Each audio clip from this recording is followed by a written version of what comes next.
Bom dia, Dirce. Boa tarde, boa noite. Eu não sei qual o horário que você vai ver esse vídeo, né? Mas a ideia é aqui apresentar para você um relatório, né, daquilo que eu percebo. Agora, tomar um certo cuidado, porque, na verdade, tem o meu olhar, né? Então, por isso que eu estou fazendo um relatório, e esse relatório eu acredito que seja interessante a gente até discutir depois perspectivas aí, o que a gente pode entender, a epidemiologia nutricional, e eu, enquanto professor de educação física, tem duas correntes aí, né, muito fortes na minha área da educação física, na epidemiologia da atividade física. Então eu trago aquilo muito como, né, a inferência, e a inferência sobre os dados em relação a como a gente partilha, né, o nosso objeto de estudo. Lógico que eu tentei colocar aqui o meu olhar em cima da epidemiologia nutricional, estudando um pouco até os autores, né, até a própria sua produção, mas principalmente como se revelou aí os dados, né. Eu coloquei como conhecimentos prévios, que foi a nossa intenção, né? Lembrando que a gente fez aquela evocação livre de palavras, que é a ideia de quando a gente está evocando essas palavras, a gente está tentando resgatar a memória. E nessa memória, a gente está olhando o pensamento do sujeito. Só que não é um sujeito individual, é um sujeito coletivo, é um sujeito que depende da perspectiva dos outros, porque eles partilham esse conhecimento. Então, por eles, alunos, estarem na Faculdade de Saúde Pública, no curso de nutrição, eles conversam entre eles, eles materializam esse objeto. É nessa perspectiva que eu utilizei a TALP, a técnica de associação livre de palavras. Então, o que a gente começou a fazer? A gente tentou resgatar algumas questões, né, em relação ao perfil. Então, dá para perceber aqui que a gente tem um perfil de gênero não, né, sexo, né, porque sexo é mais biológico, então é feminino, masculino, e só duas pessoas não quis responder, né, não quis dizer. Então, na sua maioria aqui a gente tem feminino, entretanto, até você colocou que no noturno faltaram bastante, mas pelo menos a gente tem uma ideia aí geral. A gente tem uma média aqui de idade entre 20 e 21, na sua maioria, né? E a gente fez uma pergunta para eles, né, inicial, ou seja, o que motivou você a realizar o curso de nutrição? E por que eu quis fazer essa pergunta? Essa pergunta é muito importante a partir até da própria teoria que eu estou usando, que é a teoria das representações sociais. Então, o Moscovici, que é o original, né, dessa teoria, ele vai colocar dos universos que vão fazer flutuar a organização do nosso pensamento. Então, estou colocando aí uma organização do pensamento, e aqui a gente já tem alguns indícios, né, que fazem a ele se movimentar ou se movimentou para estar nesse curso de nutrição. E o que tem, né, nesse movimento? Né? Como é que a gente percebe, e depois deles fazerem textualmente o que motivou, eu apliquei a análise, né, em termos lexicográfica, quer dizer, da palavra, seria a unidade de registro menor, e ao mesmo tempo, à sua direita, a gente tem uma árvore máxima de como que essas palavras estão. O que eu estou fazendo aqui? Uma análise de conteúdo, análise de conteúdo pela Bardan, só que a Bardan, ela não trabalha só com análise de conteúdo, desculpa, ela não trabalha só com análise de categorias. No último capítulo, onde ela vai colocar as técnicas de análise, ela dá alguns tipos de análise. E o que acontece? Na análise, um dos tipos de análise que ela coloca é a análise de relações. E essa análise de relações tem a ver com a abordagem estruturalista, que é essa abordagem que eu estou colocando aqui, que é você ver as ocorrências e co-ocorrências entre as palavras. Então, o que a gente já percebe aqui entre a questão do que tipo de lexo, né? Ou seja, que tipo de palavra compôs o corpus textual? O que é o corpus? todo o conjunto descrito quando a gente perguntou para eles o que motivou eles a fazerem esse curso. Então, que indicador da linguagem me interessa que está atrelado ao pensamento? O que me indica ação, ou seja, motivo de estar se movimentando? Os verbos.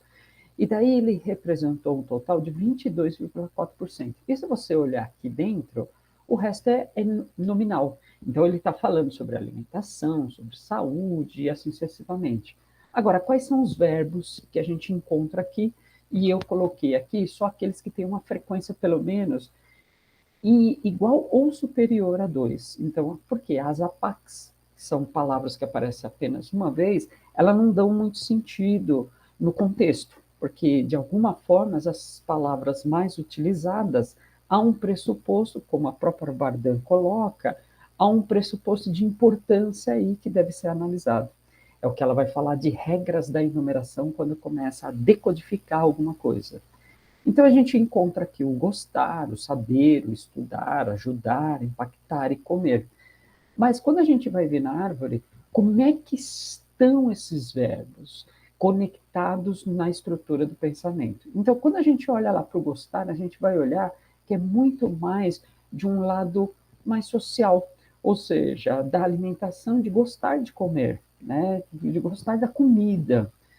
Aqui em questão de saber já fica interessante, porque é pouco, mas está ligado à área de conhecimento sobre a saúde e alimentação.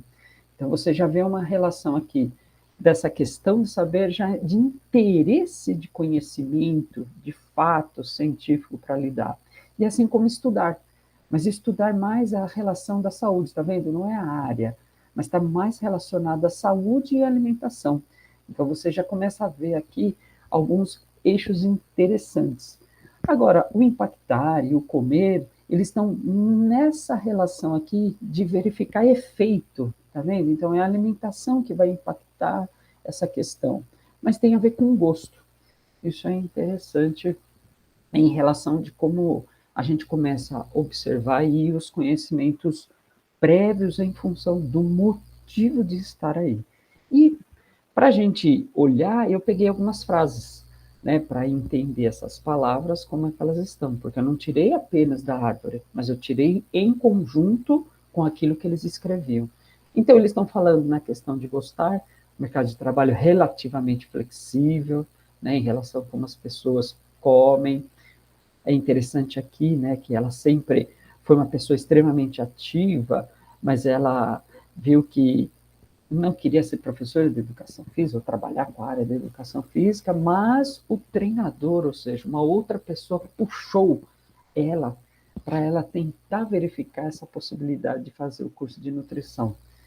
Aqui é a questão de amar a área biológica, ou seja, ela está muito centrada à ideia da saúde mesmo, presa, vamos pensar assim, a um conhecimento hegemônico, né, que é biológico, né?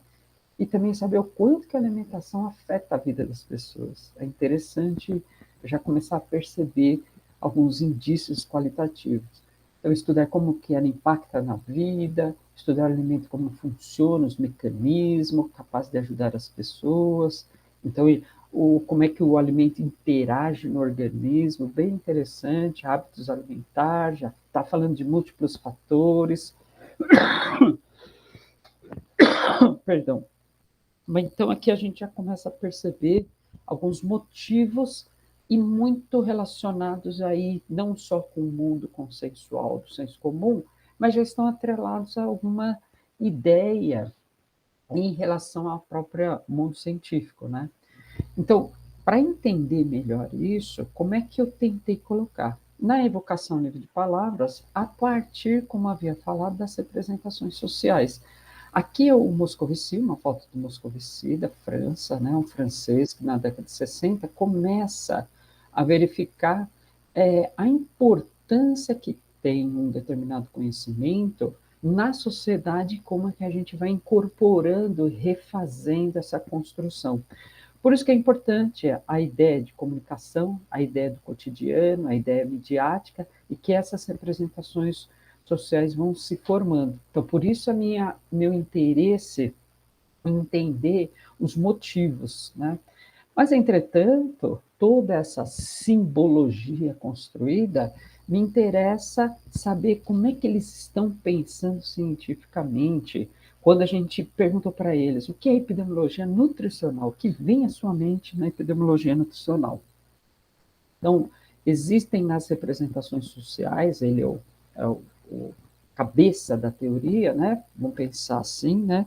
A teoria mãe, mas existem três vertentes muito importantes, chamada uma mais culturalista, que é colocada por Jodelet, uma mais da Società, que é da Doisat, e a outra, que é a que eu utilizei, a técnica da Talp, que é do Abric, que é a teoria do núcleo central.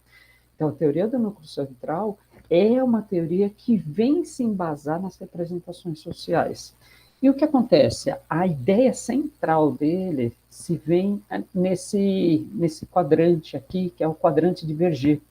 E o que acontece? Existe duas questões. Então, no eixo X, existe a importância das evocações. Por isso que no final lá eu pedi para eles, olha, peguem as 5 palavras que você citou. Então, aqui vem a frequência média das palavras no eixo Y.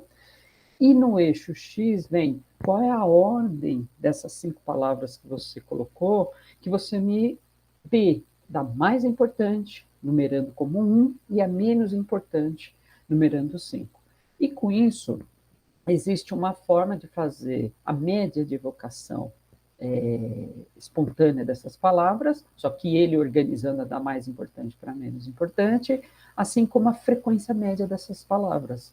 E com isso a gente encontra no quadrante superior o núcleo central. Assim, à sua direita, o primeiro núcleo periférico, e aqui seria um núcleo periférico, o segundo núcleo periférico, que seriam as questões mais individuais do sujeito, e esse núcleo periférico intermediário, mas que no original ele vai chamar de zona de contraste. Por que zona de contraste?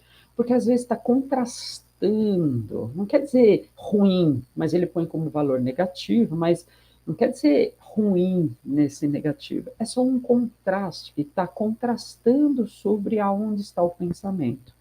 Então, o que ele coloca no núcleo central, para ele, ou seja, esse núcleo, é aquilo que é mais estável no pensamento, ou seja, daquele grupo está pensando sobre aquilo que você pergunta.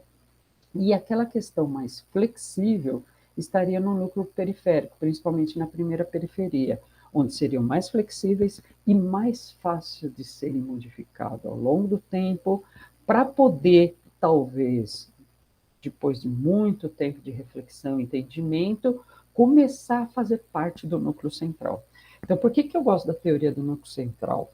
Então, ele está me dando possibilidades de como é que eu posso agir numa realidade. Então, isso se torna interessante, por isso que eu usei como pano de fundo. Agora, para entender a epidemiologia, eu tentei trazer assim, como é que eles estão compreendendo, né, essa ideia. E eu trago a etimologia. Então, eu gosto muito desse slide, né, que ele vai falar um pouquinho aqui, né, para a gente, vai comunicar para a gente sobre a palavra. Eu gosto muito de entender a palavra epidemiologia, ou seja, estudo sobre a população. Só que nós associamos a epidemiologia, a partir de Hipócrates, que a epidemiologia estaria associada à questão da doença. E a gente vem trazendo isso ao longo do processo histórico. E esse processo histórico começa lá no século XIX, com a moderna epidemiologia, trazendo aí um paradigma dominante chamado miasma, né? Então, as doenças eram adquiridas do solo, do ar, da água, entre outros. Entretanto, o autor que eu trago, por isso que eu coloquei no início para você, disso, eu estou trazendo Pitanga, que é da minha área, ou seja, é um olhar que de repente você pode não coadunar. Então, isso que seria interessante depois a gente discutir nesse sentido. Entretanto, né, para o Pitanga, ele vai colocando lá sobre a questão da teoria do germe, mas uma coisa muito importante que deu até na sua fala, lá nessa primeira aula, foi a questão de ser unicausal, mas que hoje a gente não tem como trabalhar de forma unicausal, mas sim tendo uma visão mais ecológica, ou seja, existem outros agentes, não dá para mais aceitar isso. Então, nós temos as condições biológicas, as condições físicas e as condições sociais. E com isso, a gente tem que ampliar isso daí. Para ampliar, por isso que eu trouxe um aspecto importante que, para mim, tem uma relação direta ao conceito de saúde. Então, tem uma colega que eu trabalhei bastante tempo na Unisa, que é a professora Jane Armond. Ela é uma pediatra, epidemiologista, e ela falava muito para mim, enquanto a gente estava na Unisa trabalhando, a questão de que o médico só sabe falar de doença, ele não sabe falar de saúde. Eu falei, mas por quê? Como assim de saúde? Porque ele não fala de prevenção, ou seja, muitos dos problemas que a gente não precisa ficar na doença. Isso me tocou bastante. Daí, quando a gente vai fazendo os trabalhos numa UBS e tudo mais, por isso que foi muito bom ter conhecido e fazer trabalho em conjunto com ela lá no curso de medicina da Unisa, trouxe um outro olhar. E depois eu entendi alguns outros autores da própria área minha, da educação física, de entender essa ampliação. E por isso que eu gosto muito do epidemiologista chamado Pedro Halal, quando ele quer ampliar o olhar da epidemiologia, trazendo a etnografia. Então, esse olhar é muito, muito importante. Então, o que eu trago aqui do contínuo da saúde? Existe uma ideia de saúde positiva e a saúde negativa, onde a saúde negativa vem os limites funcionais, a morte, e tem alguns objetos muito atrelados a ele. E a saúde positiva, que seria esse equilíbrio, né, físico, social, mental e espiritual. Agora, o que existe de centralidade pensando na epidemiologia nutricional? Então, veja, o estudo da população sobre a saúde. Entretanto, nós temos aqui, eu deixei em destaque, a dieta inadequada, que seria um comportamento de risco. Veja, do lado esquerdo, se você olhar aqui, ó, tem o sedentarismo. Veja, área de interesse. Mas aqui é de interesse de todos. Então, aqui eu falo assim, ó, comportamento de risco é um problema de saúde pública. Algo interessante que alguns alunos também relataram sobre isso. E, além desse comportamento de risco, ao longo do tempo, ou seja, com esse comportamento, pode levar a fatores de risco. Ou seja, o excesso de peso corporal, um problema de dislipidemia, a pressão arterial. Muitos colocam na centralidade, isso que a gente vai olhar, a DCNT, ou seja, as doenças crônicas não transmissíveis. Isso se torna interessante. Mas qual é o problema desse conceito que está permeando o pensamento no discurso deles? É que existe, quando vem aí no contínuo da saúde, a ideia de que a doença é um aspecto biomédico, é um aspecto mais atrelado a essa biomedicina. Ou seja, existe um ligamento entre educação e biomédico. E quando a gente fala em aspectos biomédicos, a gente está falando de fator de risco, doenças até chegar em limites e até a morte. Entretanto, nós temos um grande problema, que é a questão educacional. Então, veja, aqui, depois de pegar a evocação de palavras, vendo a frequência, e depois eu vou te mandar alguns documentos oficiais, ou seja, oficiais que eu digo que eu coloquei no software, por isso que eu cheguei nessa imagem, aqui é só para ficar mais claro, ou seja, aqui é o núcleo central. Então, a gente percebe que a maioria deles evocam maior número de palavras com maior importância na questão da saúde, na questão da alimentação, na questão da investigação e das doenças crônicas não transmissíveis da população. Então, se a gente for olhar, é interessante porque a epidemiologia e saúde estão bem centrados e no objeto de ser nutricionista, que é olhar para a alimentação. Aonde que me chamou muita atenção é o uso de palavras na periferia, ou seja, aquilo que é flexível e que merece atenção principalmente na questão da doença. Porque depois eu vou mostrar algumas falas, ou seja, algumas narrativas em que a doença está atrelada muito mais forte e por isso que ela ficou na periferia. Talvez se ficasse no centro, talvez seria mais interessante, mas não adianta nada estar no centro, mas estar adjetivando do lado sem a prevenção. Então, veja, a prevenção, 15,2% quando você compara a doença. Então, é o pensamento na doença, nos aspectos mais biológicos, do que a questão da prevenção como medida de política pública para tentar mudar esse cenário da alimentação. Então, eu vejo que se ao longo da disciplina a gente conseguir fazer esse deslocamento, junto com as metodologias ativas, que é uma estratégia, eu acho que isso se teria bem interessante. E o que me chamou muita atenção é a segunda periferia aqui, mas seria, né, que se coloca, que eu chamo de contraste, que ficou numa zona de contraste. A fome, a desnutrição, o próprio alimento, a dieta. Então, está se contrastando todo esse processo. Se a gente for olhar o seu discurso disso, eles ainda não estão olhando para essa questão mais ecológica. Então, de repente, a gente teria que tentar fazer, de alguma forma, estratégias para eles começarem a perceber. Para quê? Para mudar a periferia e que, ao longo do tempo, pode ser que a prevenção comece a aparecer no centro. Então, minha preocupação da saúde da população, da alimentação, está claro isso daqui, está bem interessante no pensamento. Mas e a prevenção? E as questões políticas? Para mim, teriam que estar também centralizadas nesse processo. Mas é uma construção. Por isso que eles estão aí num processo de desenvolvimento profissional. E aqui vem algumas palavras que eu acho que né, caracteriza bem quando ele está usando as doenças. Né? Então, acredito que a epidemiologia nutricional se trata das doenças que afetam a população de um ponto de vista de hábito alimentar. Isso é legal pensar no hábito alimentar, está lá em cima. Né? Então, tem algumas falas que vão falar exatamente. Olha, as 5 palavras, né, que ela escolheu, ou ele, né, traz a alimentação como preditora da saúde. Bem interessante. Então, investigar metodologias de delineamento específicos como caso controle. Dá para perceber que está bem no núcleo central isso, né?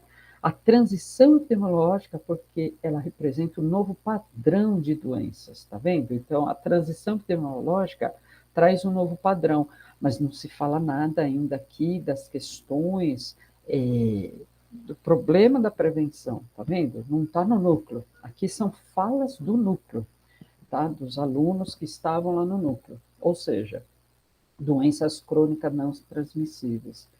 Aqui a gente tem uma questão da política, né? Então, como é que estava a questão da política, ou seja, permeando a periferia? Relacionar a alimentação com saúde em situações de insegurança que requerem elaboração de políticas públicas. Mas lembra, apareceu só 17%.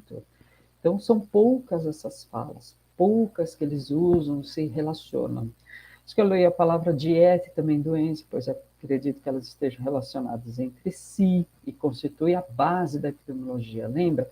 Ela é um contraste, então parece que ela está percebendo mais interessante algo, por isso que ela ficou numa zona mais periférica ainda. Né? E a questão da prevenção, né? Então, você vê como é que ela está trabalhando aqui a ideia de prevenção. Trazer a promoção, né, em termos de promover estratégias e monitoramento para essa garantia de qualidade de vida, e eu chamo a atenção que é da saúde pública. Você vê que a saúde pública mesmo ficou bem baixo no discurso deles.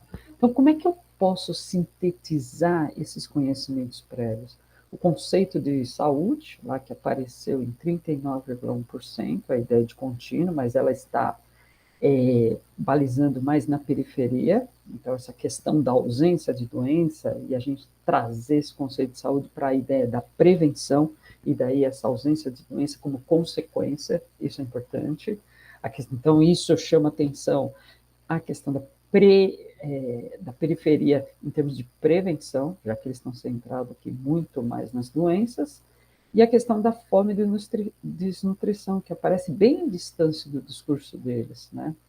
E o que eu chamo a atenção, que foi interessante ver, é que desde os motivos de estarem cursando, parece que a maioria está bem cristalizado a escolher esse objeto, né, de interesse de estudo, que é a alimentação, o alimento, como foco mesmo, desde a entrada, e parece que ainda hoje persiste, por isso que ela está lá no núcleo central. Isso é bem bacana, isso eu achei bem interessante, que continua essa linha de pensamento.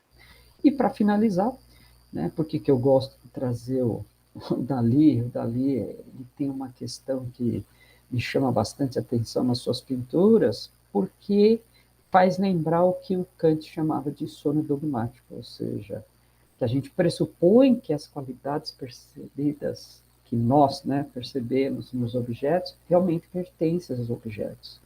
Então, a gente tem que lembrar que o objeto chamado epidemiologia nutricional traz consigo, veja, no núcleo central deles, a alimentação, esse objeto, mas a gente tem que lembrar que um objeto, essas qualidades, elas são representadas no mundo social e cultural que nós vivemos. Lembrando a máxima de Moscovici, ele põe que o pensamento é derivado de um ambiente esse cultural e social. Portanto, tornar mais familiar para eles a ideia de prevenção parece ser mais interessante, porque parece que eles estão mais centrados na ideia da doença como foco principal da epidemiologia. Era isso que eu tinha para trazer. Espero que ficou claro aí a minha apresentação.